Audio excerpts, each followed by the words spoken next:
네, 저희가 네. 아이들 영재 만들기에 대해서 굉장히 많이 또 다루고 있잖아요. 이제 엄마들이 요즘 핫하더라고요. 스카이캐슬 이후로 얼마 전에 베이비캐슬 제가 방송 프로그램 보는데 요즘 핫하더라고요. 영재가.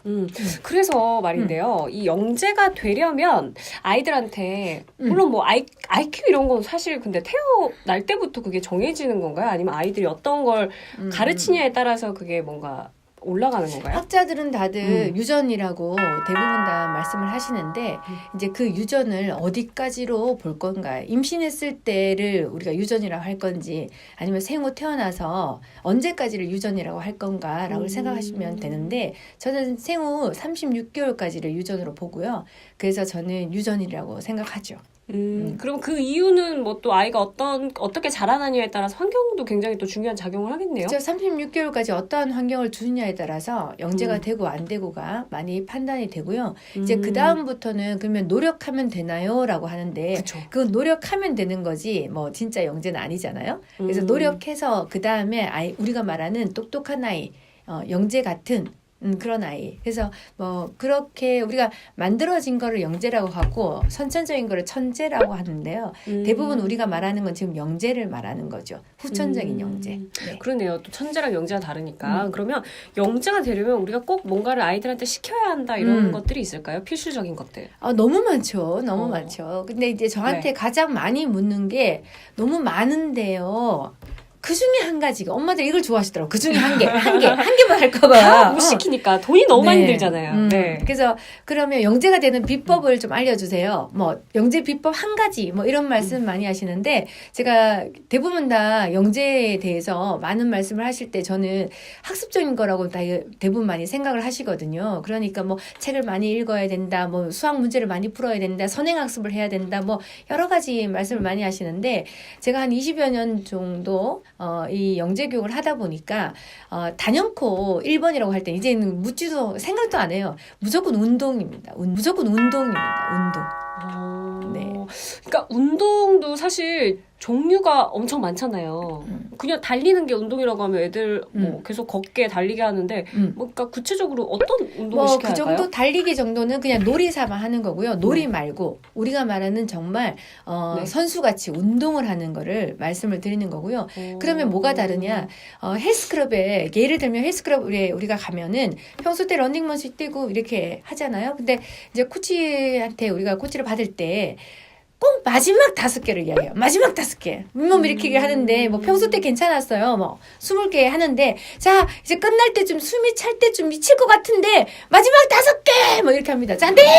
3개! 뭐 이렇게 하는데, 집에 가고 싶죠. 막. 다시는 안 올 거야. 뭐, 미친 거 아니야. 저거 왜 저래? 막 이렇게 하는데, 그러고 나서, 자, 2개! 마지막 1개! 이렇게 딱 했을 때, 그 마지막 5개일 때 운동이 되는 거거든요.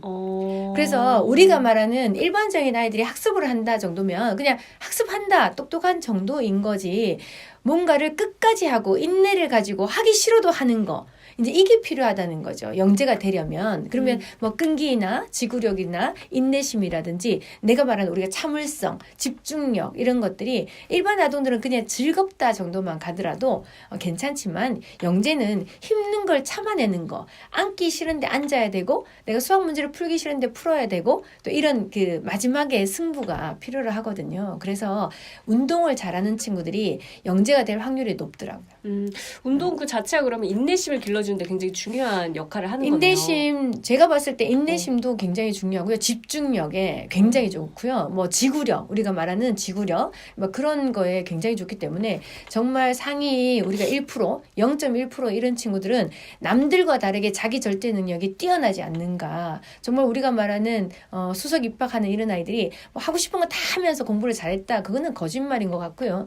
내가 만약에 그 시간에 못 일어날까 봐 우리가 그 탁상 시계 같은 걸 몇 개를 맞춰놓고 나를 조정을 하는 거, 내가 기억력을 까먹을까봐 항상 메모지를 들고 다니면서 자기 조절을 하는 거, 또 맛있고 친구들 이렇게 많이 만나고 이렇게 해야 되니까 친구를 좀 이렇게 내가 만나야 될 친구와 만나야 되지 않은 거, 그다음에 너무 PC방이나 이런 데 좋은데 다 따라다니지 않고 또 그런 데 가지 않고 자기 절제를 하는 거, 이런 것들이 공부를 잘할 때 가장 중요한 게 자기 절제 능력이 뛰어나지 않는가 생각이 듭니다. 그러면요, 운동은 알겠는데 또 운동 말고 그래도 또 뭐 시켜야 될 게 더 있지 않을까요? 그 다음에 이제 제가 또 이제 고민을 뭐 두 가지 얘기했을 때 말하는 네. 건 대부분 다 제가 그림 그리는 거, 미술 활동을 말하는데요.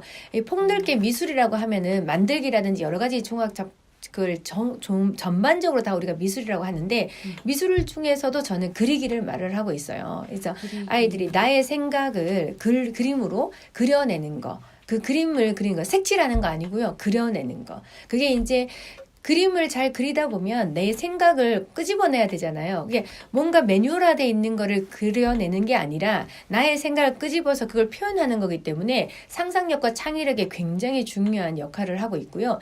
나 주도적인 거, 내가 생각해서 끄집어내지 모방되어 있는 그림을 그리는 게 아니잖아요. 그래서 아이들이 영재가 되려면 운동과 그 다음에 필요한 거, 그림 그리는 거. 근데 그림을 잘 그리려면 어떻게 하면 되나요? 라고 되게 많이 물으시는데요. 그림을 잘 그리려면 책을 읽어야 돼요. 생각이 많아야 그림을 그려내는 거지 미술학원 가서 생각을 많이 가질 수는 없거든요.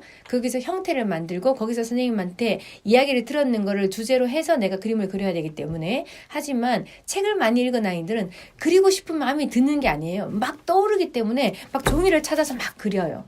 그래서 생각이 다양함을 가지고 창의력을 가지려면 정보가 들어와야 되잖아요. 그 정보는 대부분 다 책에서 많이 얻는 걸로 제가 봤어요. 그럼 또 미술 활동을 하기 위해서 영재가 되려면 책도 많이 읽어야 되는 거네요. 네. 1번, 2번, 3번이라고 생각하시면 좋을 것 같아요. 여러분들 일단 운동 그리고 미술 그리기 활동 마지막으로 책 읽기까지 꼭 기억해 주시기 바랍니다. 네.